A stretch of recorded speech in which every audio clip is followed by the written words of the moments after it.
The number of cases of coronavirus among the some 4,000 on board the USS Theodore Roosevelt had steadily grown over several days as it lay docked in Guam. The cramped, dense living conditions, a perfect viral incubator. And that led to this impassioned plea from the aircraft carrier's captain on Monday. We are not at war. Sailors do not need to die. If we do not act now, we are failing to properly take care of our most trusted asset, our sailors. On Wednesday, the acting Navy Secretary suggested the captain had been overreacting. It's disappointing to have him say that. However, at the same time, I know that that's not the truth. But then later at the White House coronavirus briefing, there was this comment from the Defense Secretary. There seems to be this narrative out there that we should just shut down the entire United States military and address the problem that way. That's not feasible. And so we live and work in cramped quarters, whether it's an aircraft carrier, a submarine, a tank, a bomber. It's the nature of our business.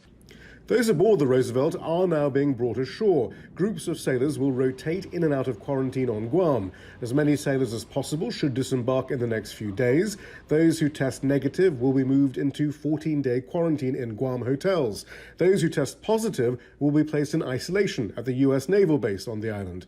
A core group of about 1,000 will stay on board, to be replaced after 14 days by those who've already undergone quarantine. They will maintain the ship's weaponry and nuclear reactor. Some sailors on board the Roosevelt told the San Francisco Chronicle of their admiration for their captain, who they said had looked out for their interests over their mission.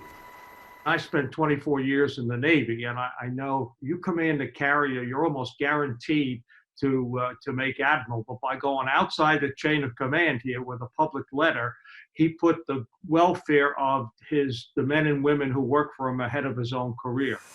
The case of the Roosevelt raises the question of the operational readiness of the U.S. Navy amid the pandemic. However, the U.S. isn't the only nation facing that question.